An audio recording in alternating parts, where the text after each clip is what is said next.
Hola, ¿cómo están? Sean bienvenidos una vez más a Shotsport. Si yo te preguntara a ti, que me estás viendo, ¿quién es el personaje más importante de la lucha libre mexicana? Pues generarían muchos nombres, o salen muchos nombres, como el Santo, Blue Demon, Mil Máscaras, incluso Shocker, o más actuales como Penta Cero Miedo, Phoenix, etcétera, etcétera, etcétera. Pero uno de los personajes que más destaca, desde su inclusión en los años 90, es el de la Parca. Porque hablar de la parca no es simplemente hablar de todos los miles de parcas que existen, sino hablar de dos en conciso, las dos más exitosas hasta el momento, y a fin de cuentas, las dos que más relevancia tienen a nivel mundial o a nivel nacional. Pero para entender todo este personaje tenemos que entender al personaje. Soy Mauricio Gutiérrez y estás en Shotsport.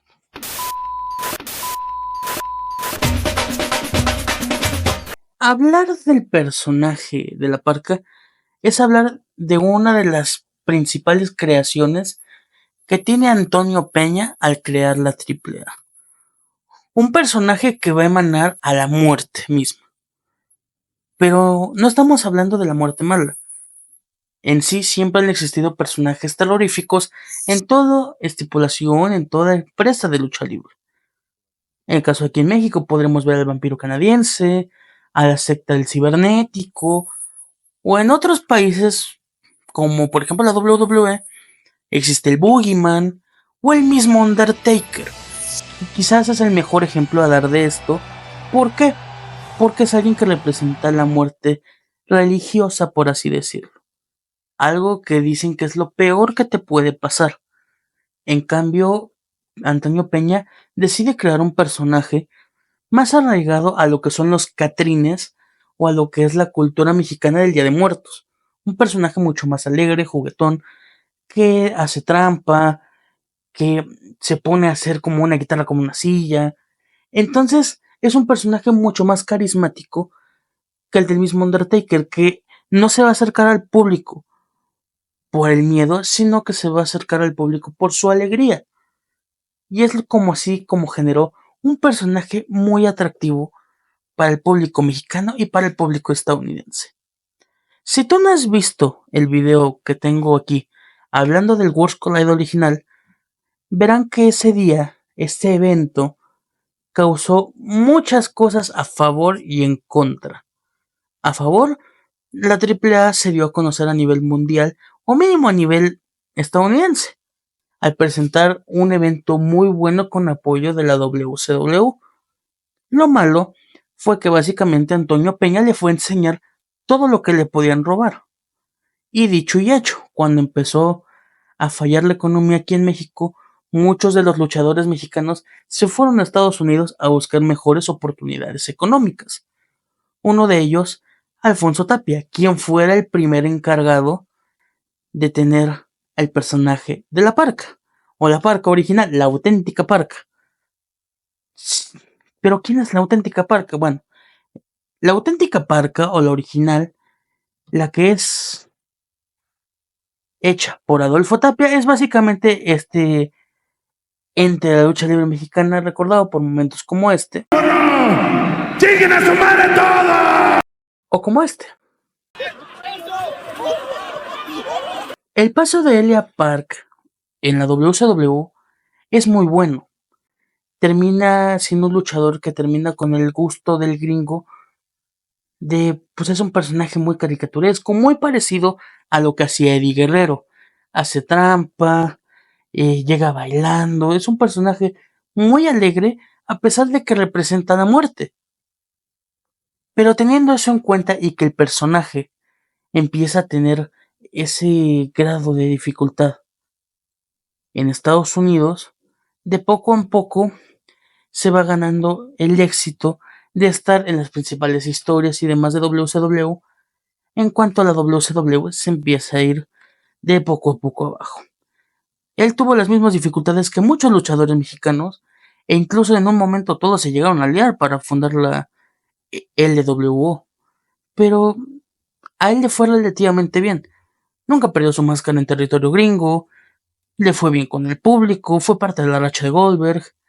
Incluso por ahí él ha llegado a contar que tuvo muchas oportunidades de regresar a pelear a México cuando estaba en contrato con la WCW. Entonces, económicamente, que fue a la razón que se fueron, les fue bien. Pero aquí es donde pasa lo que importa en esta historia, que sería la segunda parte, la exitosa vida compartida.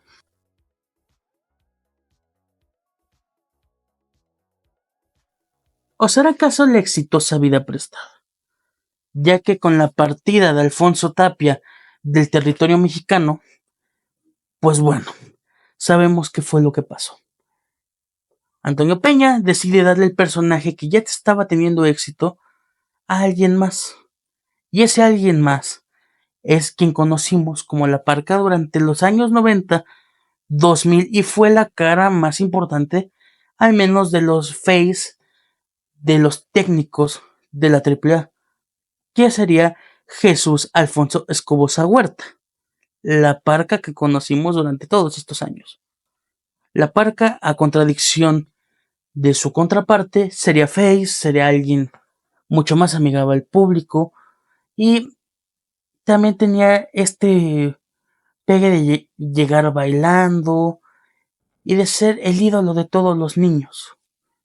Ese fue el gran punto de inflexión que existe entre estos dos, que aunque los dos son muy apegados al público, uno es Face, el otro es Hill. Es la única gran diferencia que existe entre estos dos personajes. Ahora, ¿qué es lo que más sabemos de esta historia? Bueno, cuando Elia Parker regresa posterior a la caída de WCW, pues intenta reclamar el personaje que por derecho le pertenecía. Porque esto lo hemos visto en muchos casos, donde si bien una persona es el que lo interpreta, alguien más registró la propiedad del personaje. Y es así como la Parca original terminó usando el nombre de Elia Park para luchar fuera de la AAA. Y durante todos esos años que la Parca estuvo deambulando de empresa en empresa, bueno, la Parca que conocimos nosotros se formó el hito que es hoy. Portada, portada de casi todos los triple manías, o siendo importante en muchos triple manías, siendo quien estelariza la película animada de la AAA, siendo una de las caras del juego de AAA, la figura más llamativa de la AAA durante toda esa época es sin duda Jesús Alfonso Escobosa, la Parca. El hablar así suena raro, pero es que fueron dos vidas diferentes, dos personajes que aunque rompen y se basan en el mismo, de a la larga se termina generando un personaje mucho más importante, como el que fue la Parca. La Parca existe en dos versiones, Elia Park, la Parca Jesús, Alfonso Tapia. Ahora, ya sabemos lo que pasó más después. Bueno, se enfrentaron por el nombre y eventualmente todo quedó igual. No hubo una mejora posterior a eso. Pero aquí es donde va mi parte importante y que es donde me quiero centrar. Ya tuvimos dos versiones del personaje. Las dos versiones del personaje llegaron a congeniar en algún momento. Al menos estas versiones porque también existe la Super Parca y los hijos de cada uno. Sabiendo esto, ¿qué es lo que pasó después? Bueno, uno siguió triunfando en alianza con AAA y pues bueno, hoy en día es uno de esos luchadores que si adorna una cartelera atrae a muchísima gente. Y desgraciadamente, quien vivió esta segunda parte, que fue Jesús, terminaría falleciendo en enero de 2020 por una lesión causada en un evento de lucha libre perteneciente a la AAA. Entonces, sabiendo esto, sabiendo que uno ya falleció con el nombre, y no estamos diciendo que falleció alguien que no tuviera éxito con el personaje, sino que hoy en día sigue alguien en activo usando el personaje, y que ya falleció alguien que engrandeció a este personaje. Es aquí donde sale la parte mala. ¿Por qué a la AAA le daría para revivir el personaje de la Parca? Bueno, primeramente lo vimos en la lucha, una de las tantas luchas de retiro que tuvo el vampiro canadiense el año pasado. Porque, bueno, se dijo que fue su hijo con el mítico traje de su papá, que fue Caris la momia, el que fue quien estaba en el ataúd, aunque de verdad a mí personalmente y a mucha gente le dio un sentimiento muy feo, porque fue la última imagen, una de las últimas imágenes que se saben, pues es el de la Parca saliendo en camilla. Y que después de eso salga su hijo o alguien representando al personaje en un ataúd, de verdad se siente bastante mal. Entendemos esa parte de que el personaje tenía que subsistir, tenía que seguir, si es la razón que le queremos ver. Pero en otras empresas como la misma WWE, que hoy es propietaria de la AAA, nunca han existido unas segundas partes y menos de personajes exitosos. Nunca hemos visto un Undertaker 2 que dure más de ciertos meses. Han existido versiones falsas de Undertaker de Kane de Diesel, pero a la larga, pues cuando los hicieron parejos, dígase medio igualitarios, pues claramente no duraron mucho, porque solo eran para una rivalidad y ya. Si acaso el único caso a destacar que usó WWE en su momento fue el de Sin Cara, pero bueno, Sin Cara nunca triunfó. El místico le fue mejor al místico de Juárez con el nombre de Sin Cara que al místico original con el nombre de Sin Cara.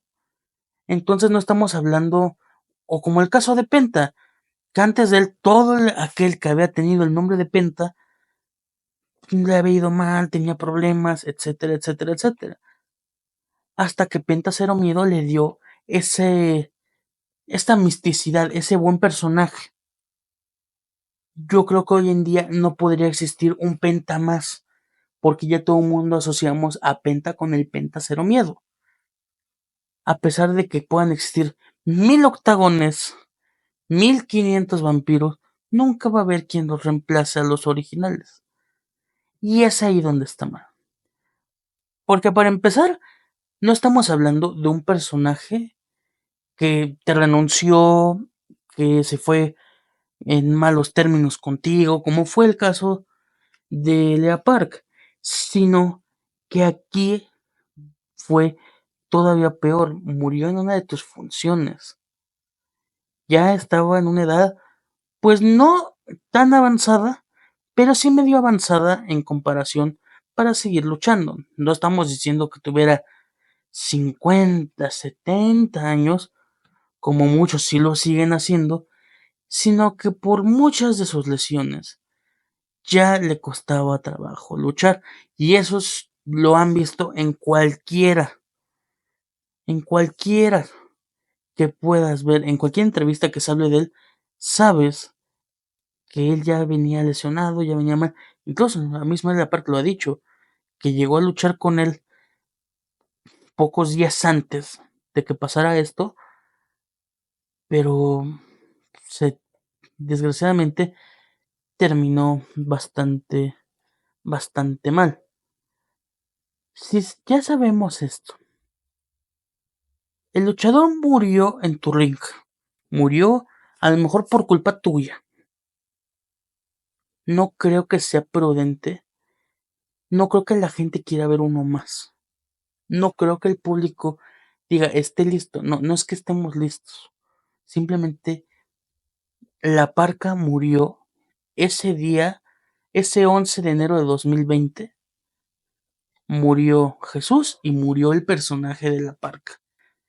Si alguien de su familia fuera el que tomara el nombre como su hijo y se presentara como el hijo de la Parca, y luego a la larga, bueno, ¿sabes qué? Te vamos a dejar el personaje completo de la parca para ti, o sea, no, te vamos a llamar la parca, bueno, se entendería más del público. Ah, bueno, o sea, es su hijo, es alguien que sigue el legado de su papá, pero es una persona que ni siquiera conocemos y por lo que más sabemos es que no es ni hijo de Lea Park ni de la Park, ya que después de esa participación entre rumores y demás, la nueva Caris la momia se terminó yendo de AAA.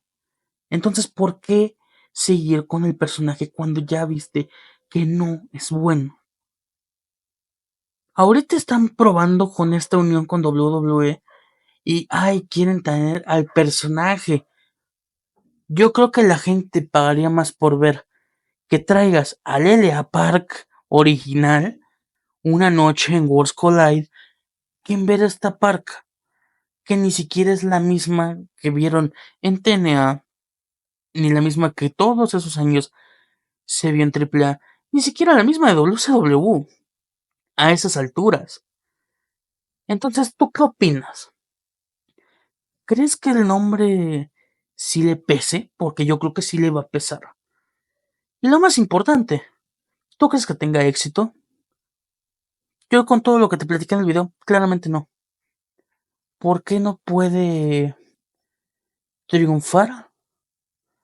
Bueno, simple y sencillo. Es un refrito del refrito. Mismo el Leopard lo ha dicho, si es la copia de la copia de la copia, no creo que tenga, no creo que tenga éxito. Pero bueno, dime tú qué opinas en los comentarios, te estaré leyendo. Y pues nada, gracias por escucharme una vez más. Y estás en Shotsport. Chao.